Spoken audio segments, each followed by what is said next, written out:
Bonjour ou bonsoir à vous, c'est Slavie, on se retrouve en ce jour pour le 7e épisode de Vocabulaire. Et dans cet épisode, comme dans tous les précédents, nous allons définir de nouveaux termes. Mais avant de commencer, n'hésitez pas à liker, commenter, vous abonner, cela me ferait premièrement extrêmement plaisir, et secondement, cela m'indiquerait que le concept vous plaît. Et donc, au lieu d'en sortir un toutes les 2 semaines, je pourrais en sortir un de façon hebdomadaire, chaque mercredi pour l'instant à 18h et peut-être plus tard, plus tôt dans l'après-midi. Plus tard, plutôt dans l'après-midi. Bon, ça fait un peu pléonasme comme ça, mais ça n'en est pas un. Voilà tout. Et puis comme apprendre ces mots vous fait plaisir et me fait plaisir, c'est gagnant-gagnant. Un apprentissage commun. Mais bon, fini de ratiociner, comme nous l'avions vu dans un précédent épisode, c'est-à-dire parler à l'excès, détailler à l'excès. Commençons. Turpide, caractère de bassesse, d'indignité. Des personnes turpides. Des personnes, c'est un peu de la laideur. Des souvenirs turpides. Des pensées turpides. Des pensées viles, en quelque sorte. Tartufferie, hypocrisie, dissimulation. La classe politique dominante est pleine de tartufferie. La tartufferie de la classe politique dominante. Rosser, battre violemment quelqu'un. Un père qui rosse son enfant. Nota bene, c'est la petite note de bas de page, là. Quand vous avez un petit 1 ou une petite étoile, ou un petit A, et que ça vous renvoie en bas de page, c'est nota bene. Enfin, en gros, ça vient du latin nota bene.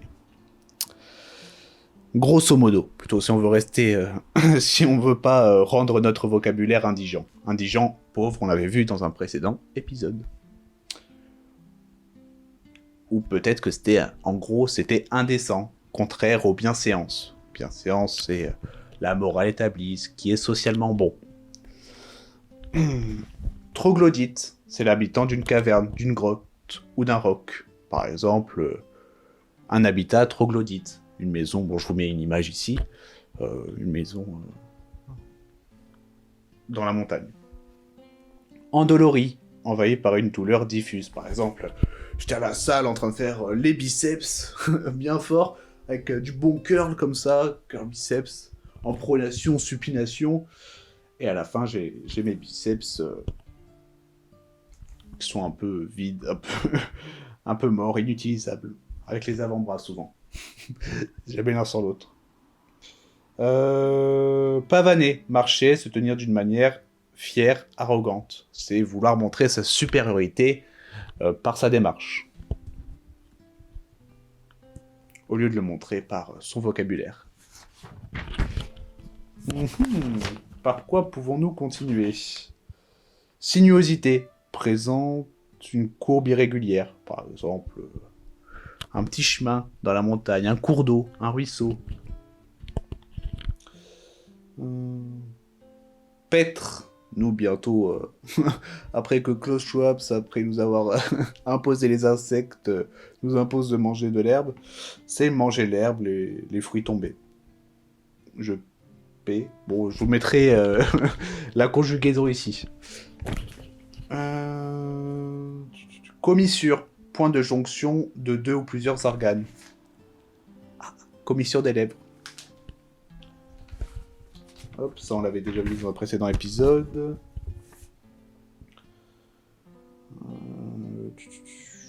Affable, je sais pas si on l'a déjà vu, mais on peut se répéter. Qui accueille et écoute de bonne grâce ceux qui s'adressent à lui. C'est un peu de la bienveillance. C'est de la bienveillance. Mégalomane, folie des grandeurs, orgueil excessif. Ouais, quand j'aurai plus de 5000 abonnés, je deviendrai mégalo.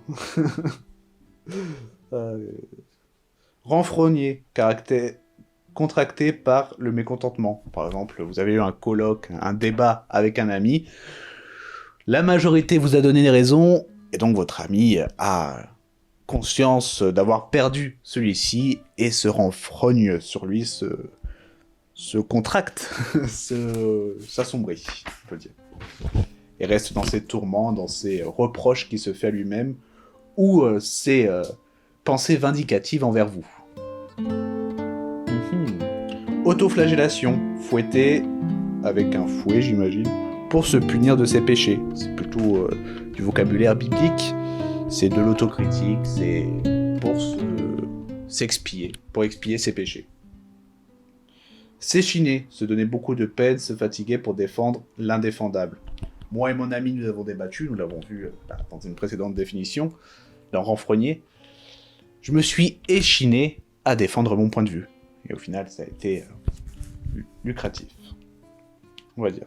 Lucratif ou plutôt positif.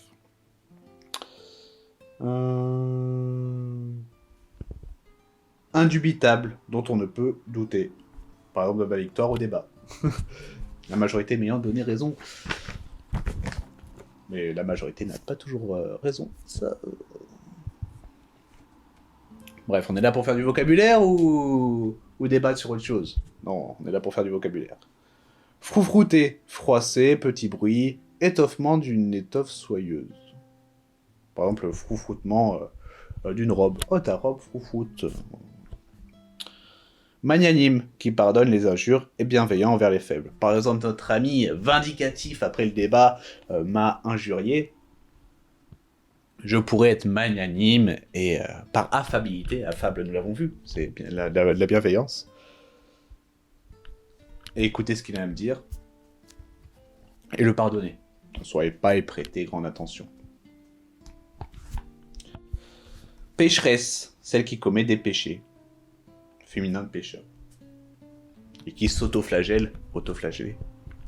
C'est expier, c'est s'auto-expier. On l'a vu il y a 2 minutes. Bon, un petit dernier. Hystérie. Excitation intense, incontrôlée.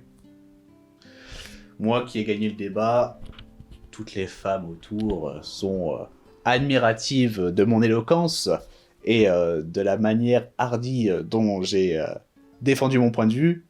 Elles pourraient devenir hystériques à l'approche de moi. Bon. Oui. Ah, un peu mégalomane. On l'a vu aussi précédemment. Il y a du lien partout. Bon, c'est la fin de cet épisode vocabulaire. J'espère que cet épisode vous aura plu. Si c'est le cas, n'hésitez pas, comme je vous l'ai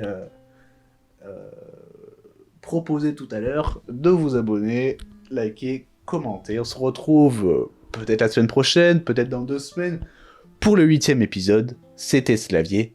Tchuss.